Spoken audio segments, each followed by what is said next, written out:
America నుండి ఇండియాకి డబ్బులు పంపాలంటే ఇప్పటికీ ఆ పాత పద్ధతులేనా? అందుకే వచ్చేసింది మై పర్సు. Download now.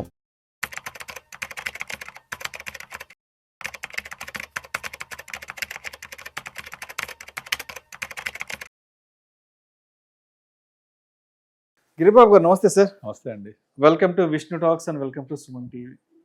ఈ వీడియో ఎక్స్క్లూజివ్గా ఎవరి కోసం చేయబోతున్నానంటే, ఎవరైతే నెల జీతం రాగానే అడ్డదిడ్డంగా ఖర్చులు పెట్టేస్తూ నిద్ర లేచిన దగ్గర నుంచి బ్రేక్ఫాస్ట్ల కోసము, లంచ్ల కోసం, డిన్నర్ల కోసము స్విగ్గీ జొమాటోలకి వేలకు వేలు తగలబోస్తున్నారు. నిద్ర లేచిన దగ్గర నుంచి ఈ కామర్స్లో వేలకు వేలు డబ్బులు అనవసరంగా దుబారా చేస్తున్నారో అటువంటి వాళ్ళ కోసం, అటువంటి పిల్లల కోసం, ఆ పిల్లల కన్నా ఆ తల్లిదండ్రుల కోసం ఈ వీడియో మాట్లాడదాం అనుకుంటున్నాను సార్. సార్, ఉద్యోగం అంటే వాడు అప్పటిదాకా ఒక 2-3 సంవత్సరాలు జాబ్ ఉండదు, ఏదో కష్టపడి ఒక జాబ్ అయితే వస్తుంది. సరే, జాబ్ వచ్చినాక ఏదో ఓ 40,000 50,000 శాలరీ స్టార్టింగ్ ఉంటుంది. వాడు అప్పటిదాకా ఏదో ఒక రకంగా ఉంటాడు సార్. జాబ్ వచ్చిన 2-3 నెలల తర్వాత నుంచి ఏదో పెద్ద ప్రపంచాన్ని సాధించేసినట్టు, వాడేదో పెద్ద రిచ్ కిడ్ అయిపోయినట్టు ఫీల్ అయిపోతుంటారు. ఇంకా అక్కడి నుంచి స్టార్ట్ అవుద్ది వాళ్ళ లైఫ్ స్టైల్. ఇక నిద్ర లేచిన దగ్గర నుంచి స్విగ్గీ జొమాటోలో ఫుడ్లు ఆర్డర్లు పెట్టుకోవడాలు అవి ఉన్నాయి కదా, జెప్టోలు బ్లింకిట్లో నిద్ర లేచిన దగ్గర నుంచి రకరకాల ప్రోడక్ట్స్ ఆర్డర్ పెట్టుకోవడాలు, ఇక ఐఫోన్లు సాయంత్రం అయిందంటే ఆ పబ్బులు గిబ్బులు, ఇలా వచ్చిన జీతాలు మొత్తం తగలబోస్తున్నారు. సరే, తల్లిదండ్రులకు చెప్తే ఆ తల్లిదండ్రులు ఏమైనా పద్ధతిగా వినే తల్లిదండ్రులు అంటే వాళ్ళు కూడా అట్లేరు. ఏముందండి, మేమంటే అప్పట్లో కష్టాలు పడ్డాము, ఇప్పుడు మావాడు ఎంత కష్టపడాలి, మావాడు ఇప్పుడు నిద్రలేచిన దగ్గర నుంచి ఊరు మీద పడి బలాదూరులు తిరగాలి, మావాడు ఊరు మీద పడి జల్సా రాయిలాగా తిరగాలి, మేము కష్టపడ్డాం అప్పుడు 80-90లో, కాబట్టి ఇప్పుడు మా పిల్లలు కష్టపడకూడదు, కాబట్టి మా వాడు అడ్డదిడ్డంగా రోడ్ల మీద తిరిగినా మాకేమి బాధ లేదని చెప్పి ఉన్నారు. సరే, అటువంటి వాళ్ళ కోసం వదిలేద్దాం. మొత్తానికి జీతం వచ్చాక డబ్బుని సరైన విధంగా ఎలా ఖర్చు పెట్టుకోవాలి, ఎలా పొదుపు చేసుకోవాలి డబ్బుని? మనము జనరల్గా ఎవరికైనా డబ్బులు అడిగితే ఎప్పుడు ఇస్తాము, ఎప్పుడు ఖర్చు పెడతాం చెప్పండి? అందరు ఉంటే కదా, ఉంటేనే ఖర్చు పెడతాం, ఉంటేనే పలానా అడిగితే ఇస్తాం. డబ్బులు లేవనుకోండి, ఇస్తావా? లేవం కదా. అయితే ఎంప్లాయీస్కి మీకు ఫస్ట్ తారీఖు కాగానే శాలరీ క్రెడిట్ అవుద్ది. క్రెడిట్ అవ్వగానే ఇప్పుడు నేను ఒక 5-6 సూత్రాలు చెప్తాను, ప్రిన్సిపల్స్. అది కనుక పర్ఫెక్ట్గా ఫాలో అవుతాయి ఈ సమస్యలే ఉండవు. సో చాలామంది ఏం చేస్తారంటే, డబ్బులు రాగానే అకౌంట్లో ఉంటాయి కదా, ఓ 10వ తారీఖు వరకు, 15 వరకు, 20 వరకు విచ్చల వేడిగా మీరు చెప్పిన విధంగా ఖర్చు పెట్టేస్తారు. మొత్తం పొద్దున్న లేస్తే ఇంకా శాలరీ రాగానే ప్రతి సంవత్సరం మనకు దీవాళీ దసరా ఒకసారి వస్తుంది. కానీ ఈ శాలరీ ఉన్న వాళ్ళకు సంవత్సరం 12 దసరాలు, 12 దీవాళీలు. మనం దసరా దివాళీ కూడా సంవత్సరం కూడా ఖర్చు పెట్టవంతా, కానీ అలా ఖర్చు పెట్టేస్తున్నారు. సో దాని నుంచి తప్పించుకోవాలంటే ఫస్ట్ వాళ్ళు శాలరీ రాగానే నా గత మంత్ శాలరీ ఎంత వచ్చింది, ఎంత ఖర్చు పెట్టాను, ఎంత మిగిలింది, దేని ఖర్చు పెట్టాను, అది రివ్యూ చేసుకోవాలి. లాస్ట్ మంత్ శాలరీ, గడిచిపోయిన శాలరీ రివ్యూ చేయాలి.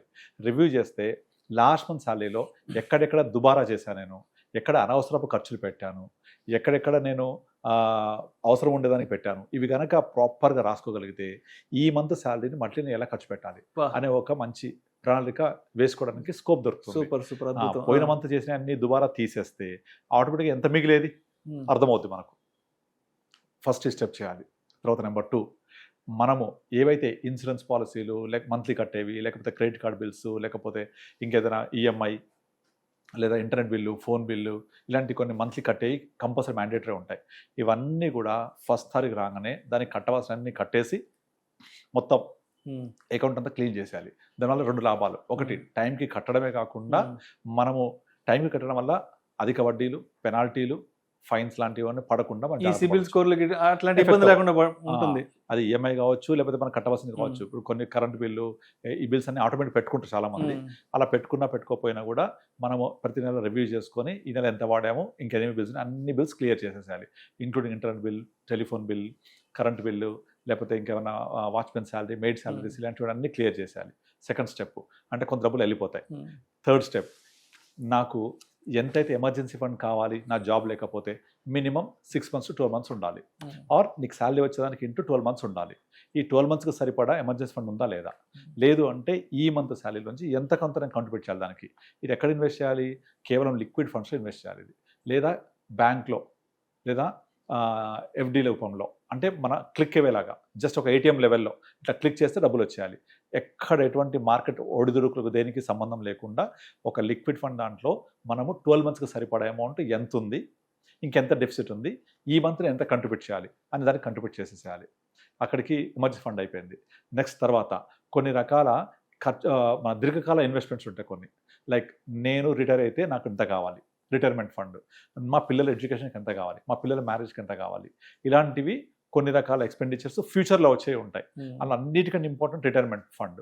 దీనికి ఎంత సేవ్ చేయాలి ఇప్పటి నుంచి, కనుక మీ మొత్తం ఇన్కంలో నుంచి అట్లీస్ట్ మినిమం 10 to 20% తక్కువ కాకుండా లాంగ్ టర్మ్ సేవింగ్స్, అంటే లాంగ్ టర్మ్ సేవింగ్స్ అంటే దీర్ఘకాల అవసరాలకి ఇప్పటి నుంచి ఇన్వెస్ట్మెంట్స్ కంటిన్యూ చేయాలి. అంటే మనము రిటైర్మెంట్ ఎప్పుడు అవుతాను, నా వయసు ఇప్పుడు 40 సంవత్సరాలు, నేను ఒక 15 years తర్వాత 10 to 15 రిటైర్ అవుతాను, అప్పటికి నా ఖర్చులు ఎంత అంటే ఇవాళ నాకు గనక నెలకు 50,000 అవసరమైతే ఒక 10-15 years తర్వాత కనీసం మినిమం 5 to 6 times కావాలి.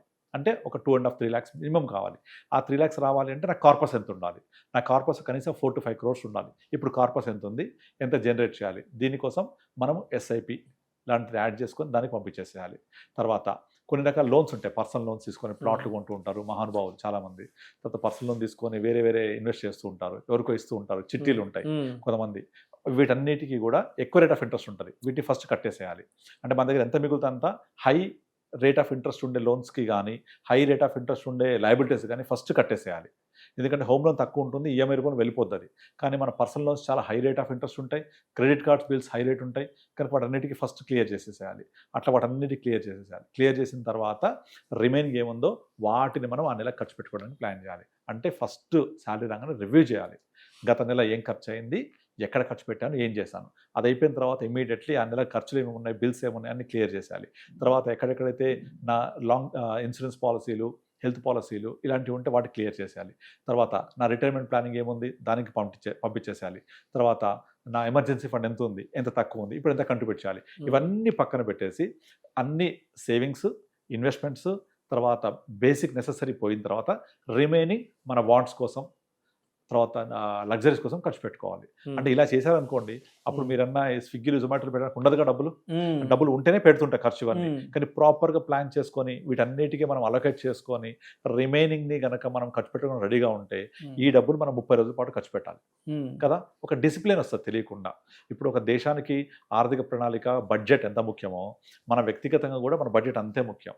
ఆ వ్యక్తిగత బడ్జెట్ని కనుక ఇట్లా మనం ప్లాన్ చేసుకుంటూ వెళ్తే మన అకౌంట్ని ప్రాపర్గా ప్లాన్ చేసుకొని ఎమర్జెన్సీ అవసరాలు ఏవైతే ఉంటాయో అవన్నీ కూడా వేరే అకౌంట్కి ట్రాన్స్ఫర్ చేయాలి.